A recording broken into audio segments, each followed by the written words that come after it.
Last class we basically thought about the electronic structure of a semiconductor, and we said that any semiconductor can be essentially thought of as a band gap. So we have what is known as a conduction band, which is mostly empty, a valence band, which is mostly full of electrons. When I say empty and full, it's with respect to electrons, right? So with electrons, right? And then we have a finite energy gap between them. It's the band gap energy where no electrons can be present. So this is called as the band gap, and no states are present, right? So there is no place for the electron to be present, or in other words, the electron can never have an energy which is situated within the band gap of the semiconductor. We also talk about two characteristic energies. One is known as EC, one is known as EV, right? And EC is known as the bottom of the conduction band, and EV is known as the top of the valence band. So remember, the valence band exists from EV down, and the conduction band exists from EC up, right? And EC minus, so in other words, EC minus EV is equal to the band gap of the semiconductor, right? So now, what we'll do is, so yesterday's question in the attendance question, right? So if you compare between semiconductors, insulators, and regular metals, what we see is that in a metal, we see that EC is lower than EV. That is, there is no band gap, right? So it's a sea of electrons. So electrons are available for conduction. So it shows low conductivity, or it shows high conductivity or low resistivity. Now, when you compare between a semiconductor and insulator, the semiconductor and insulator are essentially similar. The only way we differentiate between the two is in terms of the band gap, right? So when we say Eg is of the order of 1 to 2 electron volts, we label it as a semiconductor. Why and how? This is what today's lecture is about. And when you talk about insulators, normally they're in the order of 7 to 8 electron volts. In that case, we call it an insulator. So obviously, if you talk about resistivity of the insulator, without knowing anything else, resistivity of the insulator is greater than the resistivity of a semiconductor, is greater than the resistivity of a metal. So resistivity is the how hard is it for current to move. If I talk about conductivity, that is how easy is it for the current, then it would flip the direction. So resistivity is 1 by conductivity. So conductivity of the insulator is the least compared to the conductivity of metal. Okay. So just a recap from last class. So there is also what is known as a formalized version. So last time I gave you a very hand-wavy argument as to what the band gap is. In reality, there is to calculate the band gap and calculate the band structure, you're essentially going to employ Schrodinger's equation and wave mechanics, right? Because you're going to treat the electron as a wave and you're going to send it through a crystal.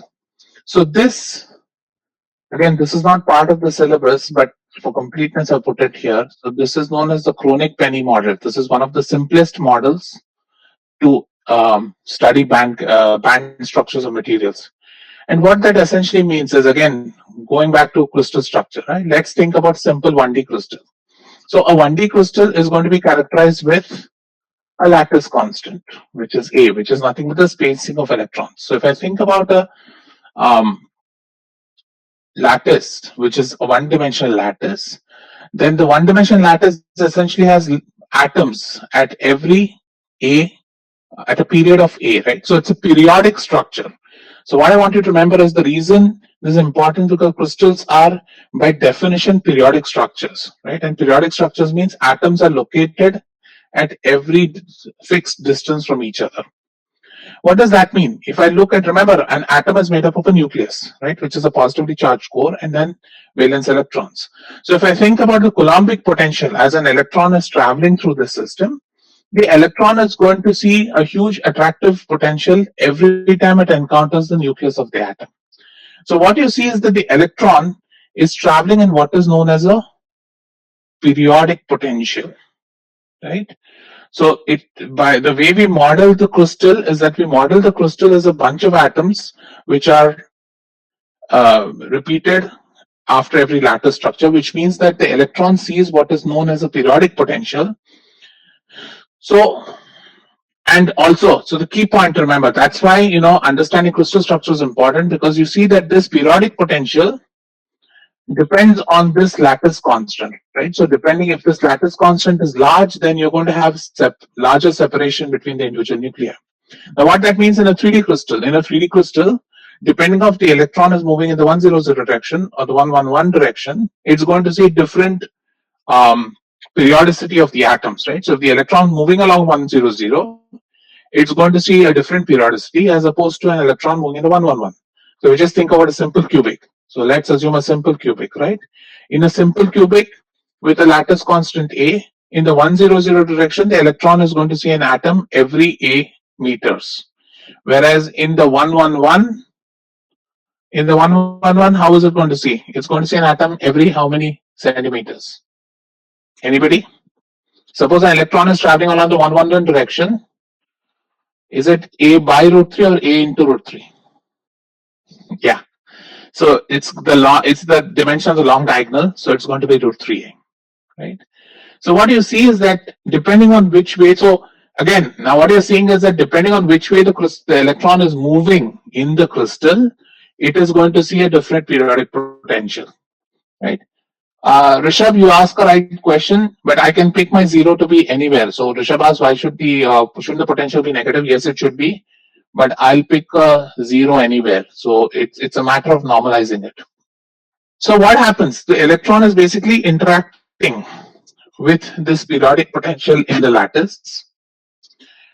And basically that's what is done. So you do that, you solve the Schrodinger equation in this periodic potential, and from that you get to the band structure of the material. Now this is a very, very, very, very big assumption, and this is the foundation of semiconductor statistics, is we say that using this periodic potential and how it works is beyond the scope of this class. But what we see is that when we treat the electron traveling through a periodic potential, we see that the electron looks like as if it's in free space. So this electron looks as if it's in a free space with what is known as a modified mass. So this is known as an effective mass approximation. So what we'll say is that henceforth, for looking at the motion of the electron through the lattice, through the semiconductor lattice, it is very simple. The simplistic method to look at that is to say that the mass of the electron in the lattice is not 9.1 into 10 power minus 31 kilograms. It is something different from that. So we are lumping the entire effect of periodic potential into a change in the effective mass of the electron. And so this is a very powerful approximation, and a lot of semiconductor physics is basically explained through this. And so in this class, we'll rely essentially on this approximation, which says that the mass of the electron in a crystal lattice changes because of the fact that it's moving in a periodic potential.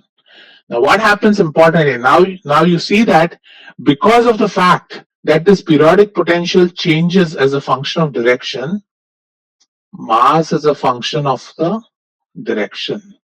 So mass, which was initially scalar in mechanics, mass actually becomes a vector in semiconductors. So depending on which way your electron is moving, it shows different masses in the different directions.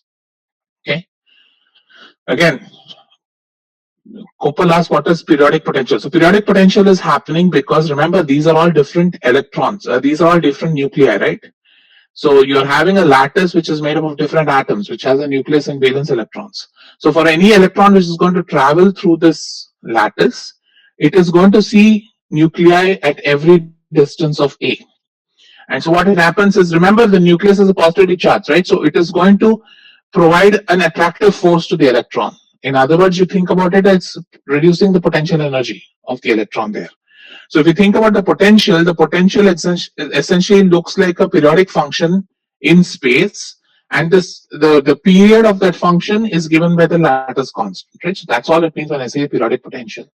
So again, important approximation is this effective mass approximation. So we'll say that going forward, the mass of the electron in the semiconductor crystal is going to be less than what it was if it was in free space. Otherwise, we'll treat the electron like it is in a free space.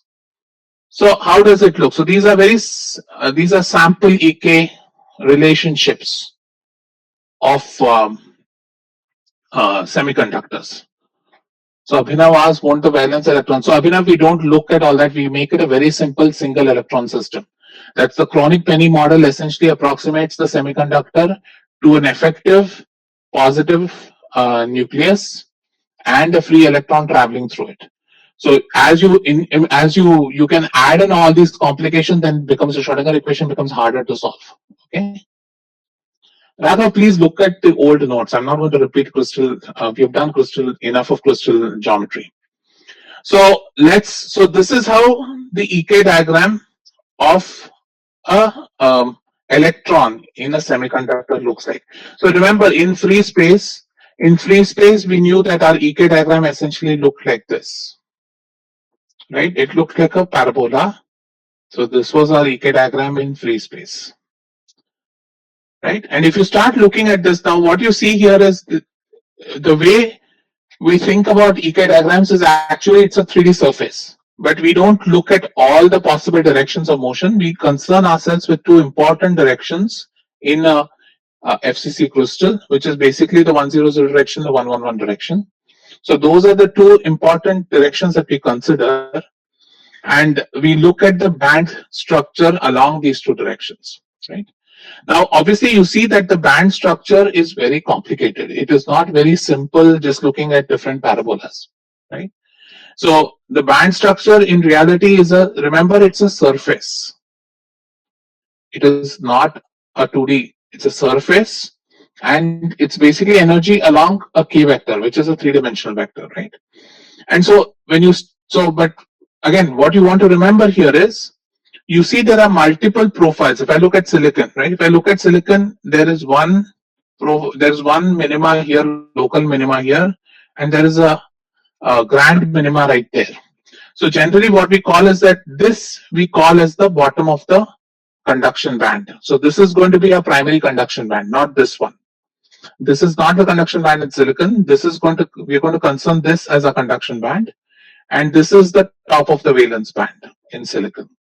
Okay, and in gallium arsenide, for example, again you see local minima here and local minima here, but the overall minima is sitting right here at the gamma point, and so we call this as our bottom of the conduction band, and we call this as the top of the valence band. So again, key point again remember here is, what we'll do is we'll approximate this further.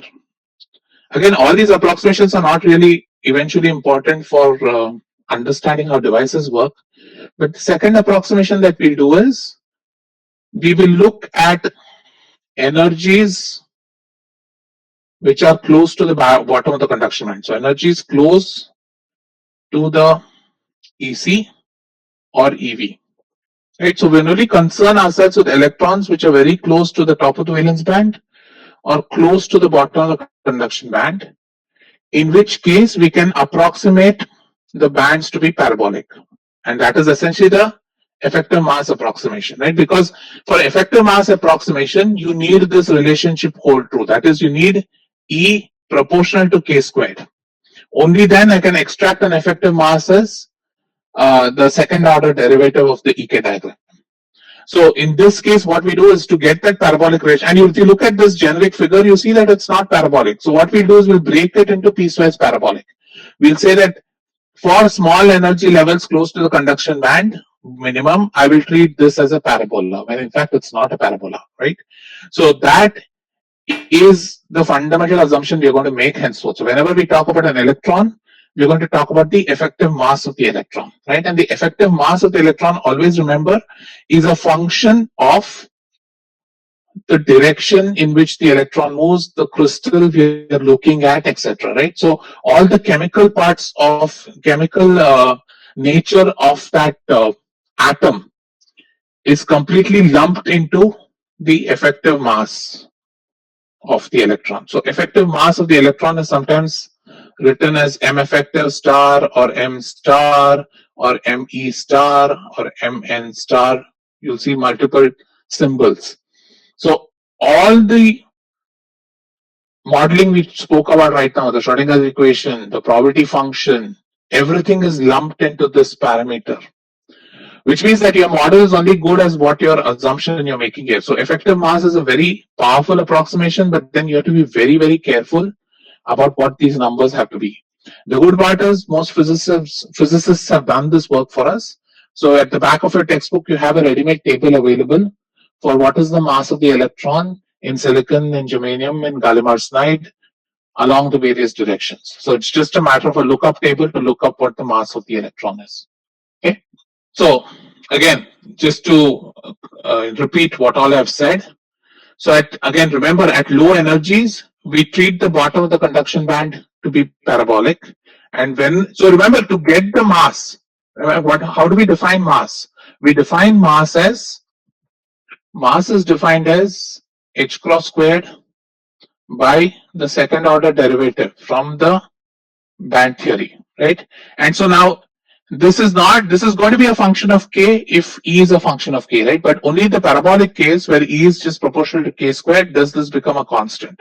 So we will consider ourselves only in the approximation where m star is a constant. So in this class, you can assume that the mass of the electron is a constant for a given semiconductor for a given direction.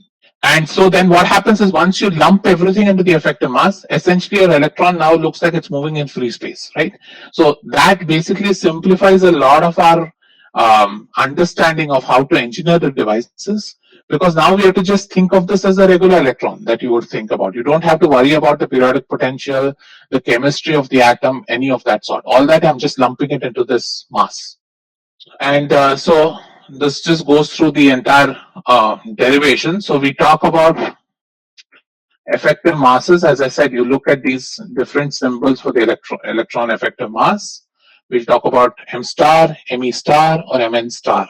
Okay. And again, so what is noticed is this m star is generally less than the free electron mass. So the electron is heaviest when it's traveling in free space. In semiconductor, the electron is actually the effective mass of the electron is reduced than it would be in free space. So typical numbers in silicon, it's around 17% of the free electron mass. So again, free electron mass is denoted as m0. So m0 is the free electron mass, free space electron mass, right? So you'll normally see when you look up the table, you normally see either numbers written as just 0.17 or you see the number written as 0.17 times m naught, right? And m naught is your free space. So if I want to calculate the mass, it's going to be 17% of 9.1. Okay. Now let's go back to this figure, right? This was the band structure of silicon and germanium. So as I told you, in silicon, this is my conduction band. This is my valence band. So what you see is in silicon, the top of the valence band, that is EV, right, and the bottom of the conduction band are occurring at different K points. They're not occurring at the same K point, right? So if you look at silicon, there is a difference. The electron will have a different momentum if it is sitting in the bottom of the conduction band as opposed to sitting at the top of the valence band. Whereas in gallium arsenide, you see that both the conduction band and the valence band have their minima and maxima at the same momentum vector, right? So here the electron can have the same momentum and can either sit in the valence band or can sit in the conduction band. So let me repeat what I said on a simpler cartoon, just because that is daunting. What we see, so if you simplistically look at these semiconductors, what you see is in the first semiconductor, you see that so this is your cartoony version of what I've shown in the previous slide. And you see essentially two kinds of semiconductors pop out. One in which the bottom of the conduction band and the top of the valence band are at the same K. So what this means is the electron can have the same momentum if it's sitting at this point or if it is sitting at this point. At both points, the electron momentum can be the same. Whereas if you look at something of this sort, where the top of the valence band is and the bottom of the conduction band are at different Ks, right? Now what happens is that the electron here, if the electron has to sit in the conduction band, it has to have a different momentum than if it has to sit in the top of the valence band, right? And so these kinds of semiconductors where the same at both the minima and maxima are at the same K are known as direct band semiconductors. So these are called direct band semiconductors or direct semiconductors, and these are indirect semiconductors. Again, direct means that they're sitting at the same momentum vector. Here they're sitting at different momentum vectors. So you'll see that most of your 3,5 compounds, gallium arsenide, indium arsenide, gallium indium arsenide, indium phosphide, gallium phosphide, all of them sit in this region where they're all direct bandgap semiconductors. And silicon, germanium, the basic CMOS semiconductors all sit in this indirect bandgap space. Right? Now, why is this important? Why is a direct bandgap or indirect bandgap? What advantage does it give? So, what happens is if an electron is sitting at the top of the valence band here, right? Then if you give it enough energy, which is equal to the bandgap energy of this of the system, then the electron can actually jump from the valence band to the conduction band, right? Without a change in momentum, right? So without a change in momentum, an electron, if it's sitting in the valence band, can jump to the bottom of the conduction band. And vice versa, if due to some process I'm able to get an electron in the conduction band, then that electron can lose energy and fall into the valence band without a change in momentum. If I look at this case here, in this case, if I need to get an electron from the valence band to the conduction band, I not only have to supply an energy difference, I have to also change the momentum of the electron, right? So what happens in silicon and germanium is that in order to get the electron from the valence band to the conduction band, I need to give it both energy and momentum. Or the other way to think about it is, suppose I had an electron sitting in the conduction band. If it has to drop to the valence band, then it goes through a two-step process. It first drops to a state and then loses momentum and then drops to this state, right? So it's a two-step process where you need to lose both energy and the momentum change. Now, why is this important? This is important because almost all optical semiconductors, so whenever you want to make LEDs, lasers, photoconductors, solar cells, displays, right? Anytime you want to interact with visible light, anytime you want to have a device which either measures the amount of light which is falling on your semiconductor, or you're using it, you want to supply an electrical energy to the device and then get it to shine light out, right? Anytime you want to have that interaction between optical and electrical energies, it is very efficient in a direct semiconductor, and that's because only energy changes are involved, right? Because this process of an electron dropping energy, so the basics of LEDs is that you create a separation. So once you have electrons sitting in the valence in the conduction band, as they drop to the valence band, they give out energy as photons, right? And the photon energy will correspond to the band gap of the semiconductor. And so basically with that, you're able, as long as you're able to get electrons excited to the conduction band and then allow them to decay back into the valence band, you're going to get light coming out of it. And that light is a function of the band gap, and this is how an LED works. So this process is more efficient simply because it's a single step process. All the electron has to do is it can sit in the same, can continue to have the same momentum and then just drop in energy. In the case of the indirect semiconductors, it is an inefficient process. Inefficient because it needs change in both energy and momentum. So what happens generally, you'll see, is that silicon and germanium need some extra engineering. So you need to do some smart design to get them to interact with light. Previously, it was thought that silicon and germanium will be poor um, semiconductors when you have to build optoelectronic devices. But what happens is that because of the availability, because silicon and germanium are so ubiquitously available, what happens is that people have figured out how to use them to get light out or light in, right? So generally we'll see, so if you look at a textbook, your textbook will clearly state that all optical devices have to be using direct band gaps and all indirect band gaps cannot be used for optical devices. So if a multiple choice question comes in, or if somebody asks you that, that will be a right answer. But I disagree with that simply because I feel that an efficient device needs extra engineering. So it's not impossible to build anything with this. It just takes more effort. So I would say that making an optical device is easier with a direct band gap semiconductor than it would be with an indirect band gap semiconductor. Hariharan asked, when energy changes, doesn't momentum also change? Well, that is what you can, so that is the difference, right? Here, when energy changes, momentum definitely changes, but it needs a collision.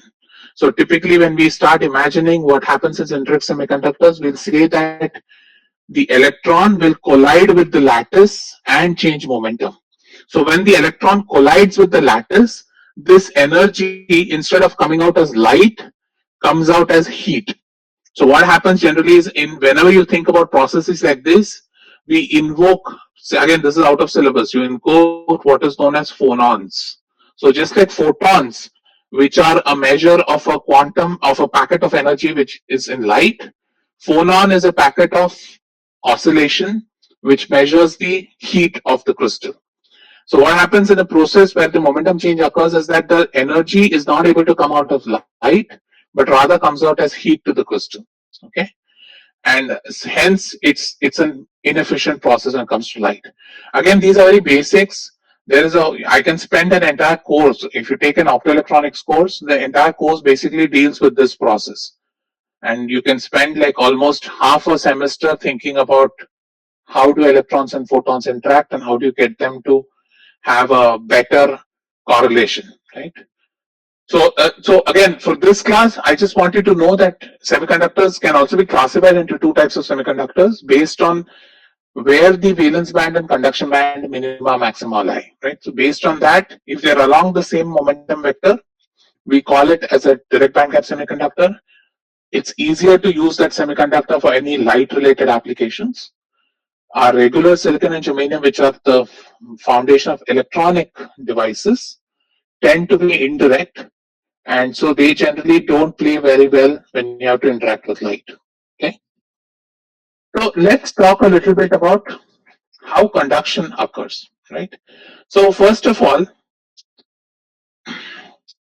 one important concept you need to understand, right? For example, suppose I had this valence band. Let's assume that these are the only number of electrons that there are present, right?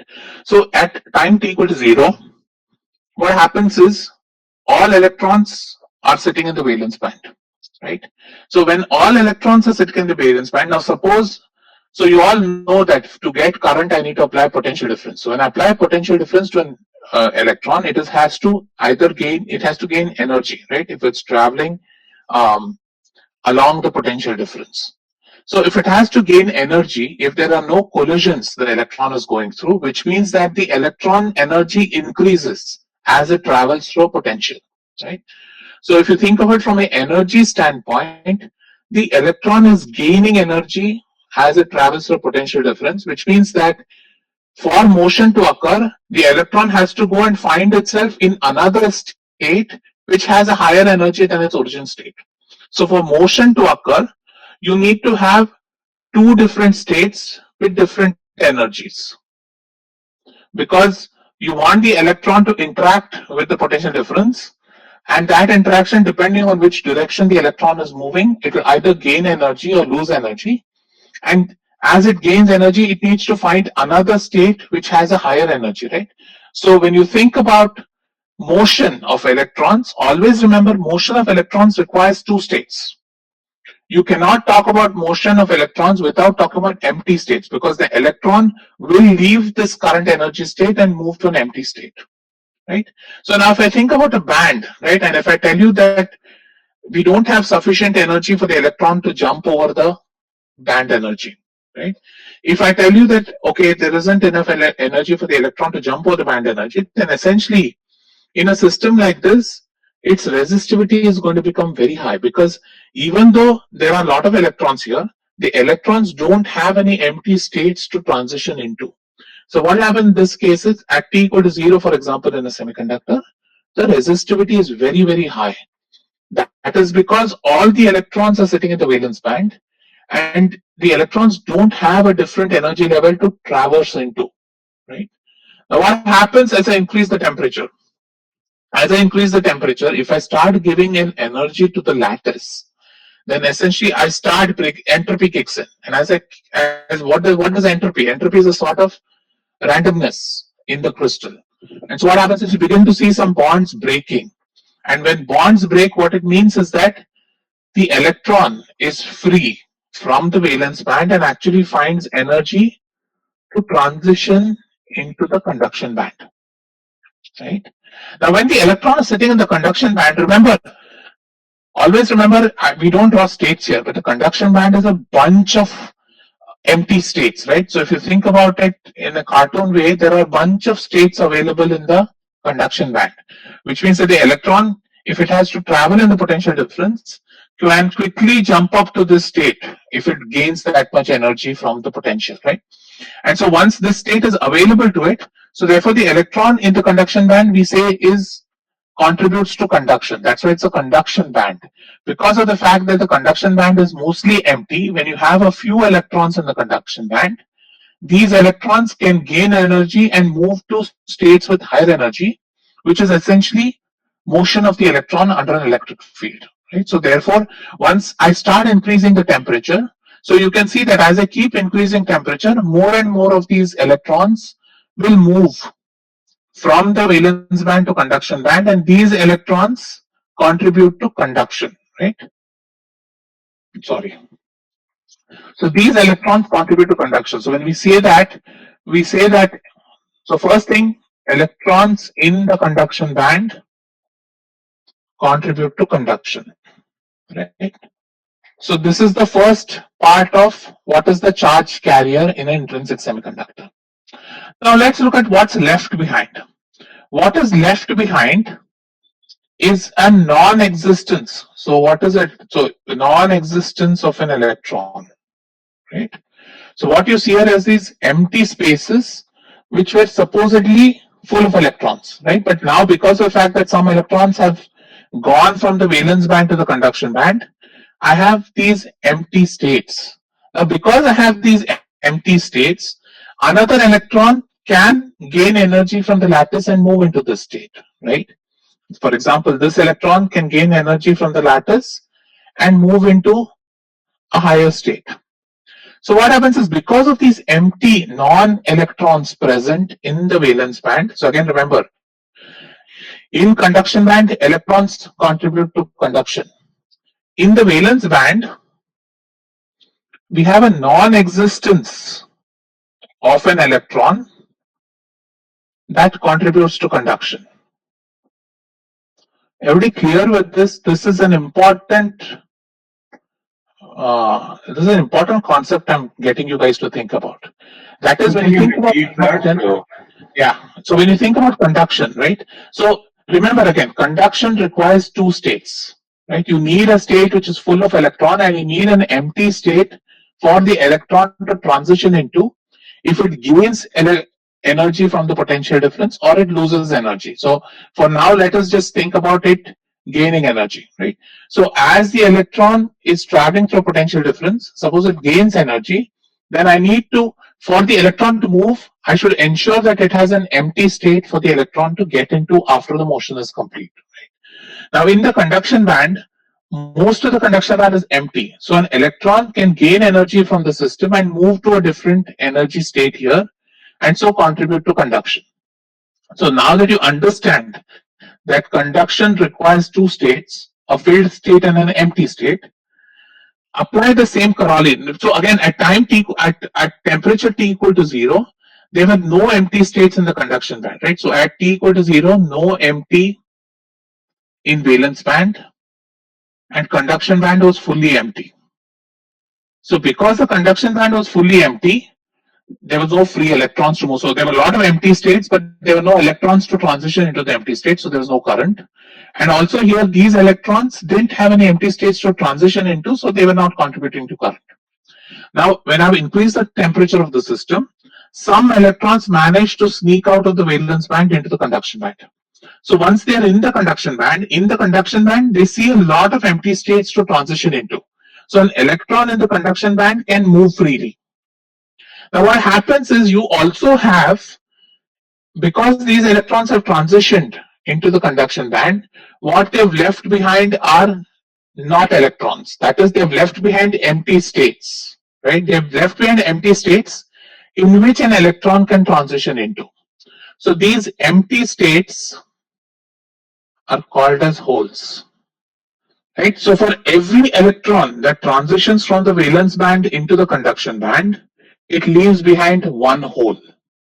Now, so what does this mean? So if I apply a potential difference, right, I can, so let's think about it. So if I apply a potential difference, right, so electrons will move towards this positive sign, right? So as the electron moves, it leaves behind a hole here.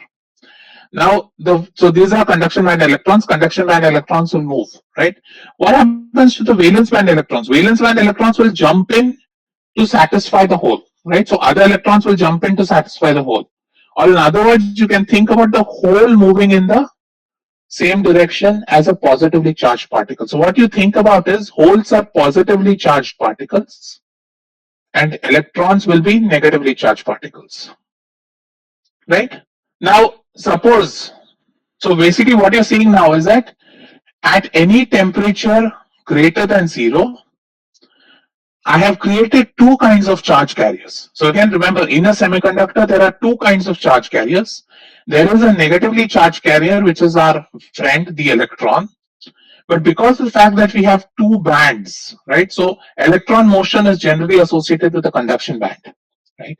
So you can think, so a corollary or a dual of the statement, you say that at time t equal to 0, you can say, okay, this band is full of electrons, right? I can also say that, and this band is empty, right? Or I can say these are full of holes. I mean, just if you extend that argument, it's a wrong argument, but you can also think about is that motion of electrons in conduction band is important. Motion of holes in valence band is important. So when we look at electrons, we talk about conduction band. So the number of electrons in the conduction band contribute to conduction. And similarly, the number of holes in the valence band contribute to conduction. So what you see is that for every electron that you sent into the conduction band, you left behind the hole, right? And eventually charge neutrality exists, so number of electrons should be equal to number of holes, right? Because if you're not pulling out any electrons, then it will essentially be that both should equal each other, right? So let me ask you one question. So suppose I say that so this is plus minus, right? This is your semiconductor. So we know that the electron is moving in this direction. If the electron is moving in this direction, what direction does the current move in? Or what direction is the current in? So if I'm saying that the electron moves in the negative x direction, what is the current direction for this electron? Positive to negative. Positive x, right? Because the electron has a negative charge, so the current is actually in this direction. How about a hole? A hole, we normally show it in cartoons as an open circle. The hole, if it's moving in the positive x direction, which way does the current move in? The current also goes in the positive x, right? So even though the electrons and holes are moving in different directions, they're contributing to current in the same direction. So again, important concept to keep in mind, right? So again, so if I want to summarize this slide, what are the key things you want to know? You want to know that in an intrinsic semiconductor, one thing you should admit is at temperature T equal to 0, the resistivity of this semiconductor is very high because there are no free electrons available. All the electrons are in the valence band. There are no free electrons in the conduction band, and so no motion is possible.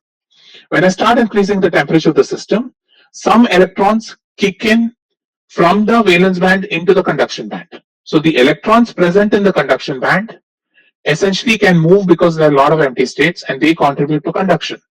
What they leave behind are empty states or holes, and so these empty states provide states for other electrons to move in. So you can also think of this as, instead of seeing all other electrons moving into this, you can think of this space moving out instead, right? So a hole is nothing but a space which is moving. So how you want to, so remember, there is nothing as a whole. Physically you can't see a hole, right? Physically, if you by some way decide to go and do a thought experiment and go and sit on an atom in a semiconductor crystal, you're always going to see only electrons move. But when we want to understand the current in that, we invoke this frictional charge carrier, which is known as a hole, which is actually a non-existence of electron, right? And so going forward now, whenever we think about conduction in semiconductors, we will think about conduction of electrons and holes, right? So whenever we talk about conduction in semiconductors henceforth, we will worry about both. So at a given temperature greater than T equal to 0, you will always have electrons and you'll have holes, right? So henceforth now we will start thinking of both. So what we talk about a hole, again, to keep life very easy, similar to electron, we'll talk about a hole effective mass. So again, remember, these are all modeling concepts. In reality, a hole doesn't exist, right?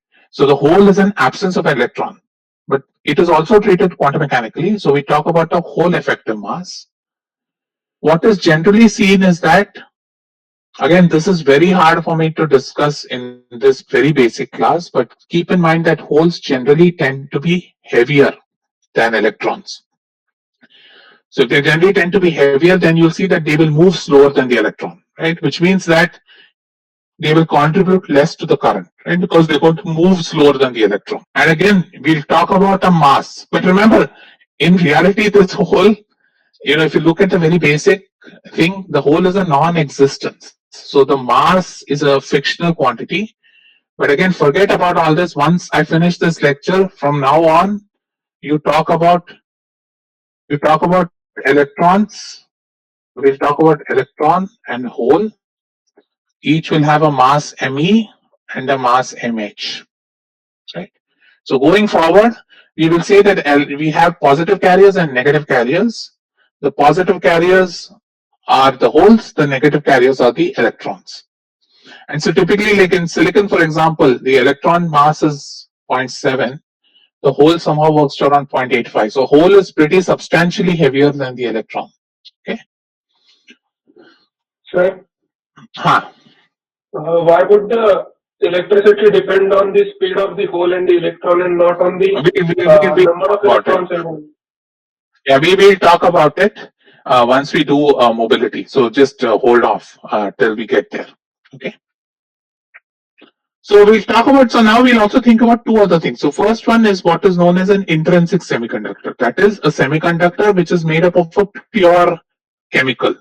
For example, silicon, germanium, gallium arsenide. These are just our intrinsic semiconductors. We'll talk about this first, then I'll talk about what is an extrinsic semiconductor.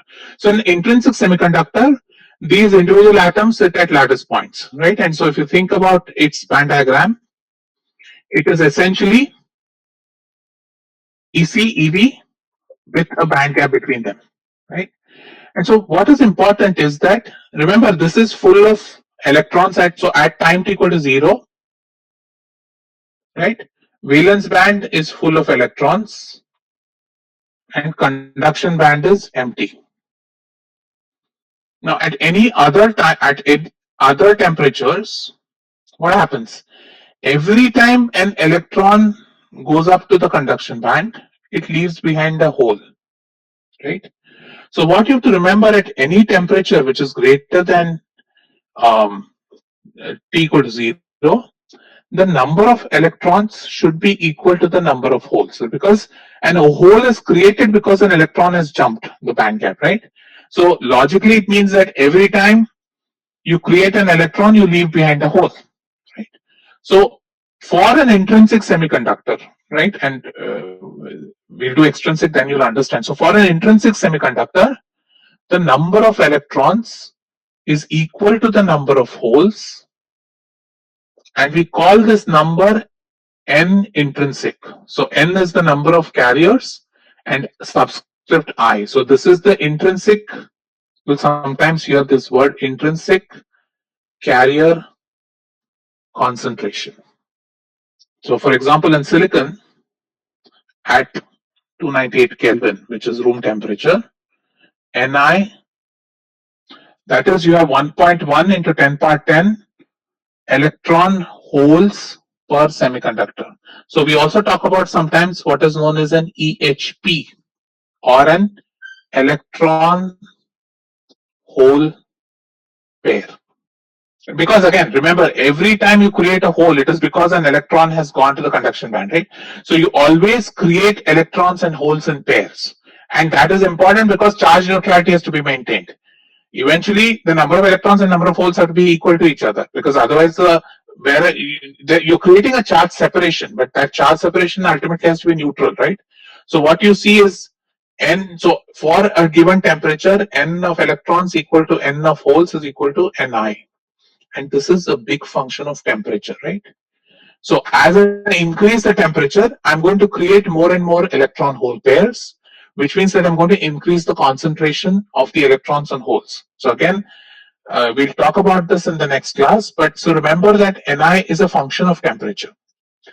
So what can you also tell me about? Suppose I tell you there are gallium arsenide. I told you has a band gap of 1.5 electron volts. Silicon has a band gap of 1.1 electron volts. So at the same temperature, which one will have a higher Ni? Will silicon have a higher Ni, or will gallium arsenide have a higher Ni? Somebody can unmute and answer because I lost my connection. Silicon, right? So again, remember, the way to think about it is that the band gap is a function of the bond strength, right? So at a given temperature, if the Eg is less, then the bond strength is less, so which means that easier for you to create an electron hole pair, right? So the other way which sometimes you can think about is you're breaking a bond and you're creating one electron and one hole per bond, right? And so, and the numbers do justify. So at 298 K, you do see that the Ni for gallium arsenide is roughly 10 power 6 per cc. And so you see that basically it's almost 4 orders of magnitude less than what it is for silicon. So which means that what should the resistivity be? Which one will have a higher resistivity, silicon or gallium arsenide? Gallium arsenide. Anybody? Gallium arsenide, right? Because it has less number of carriers. Since it has less number of carriers, it is going to be more resistive than silicon. Okay. So with that, I'll stop. So again, please remember, these are very basic concepts of semiconductors. So remember, in an intrinsic semiconductor, you create what are known as electrons and holes. They always come in pairs, right? So at any temperature, the number of electrons should be equal to the number of holes, and it is denoted by this, the intrinsic carrier concentration, right? Again, your back of the textbook has a table, so it goes through all the different carrier concentrations at room temperature for different semiconductors. You can take a look at that. Key point you want to remember is that Ni is a big function of temperature.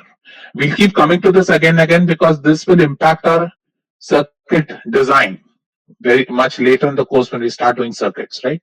So Ni is a function of temperature and Ni is a function of the band gap of the semiconductor.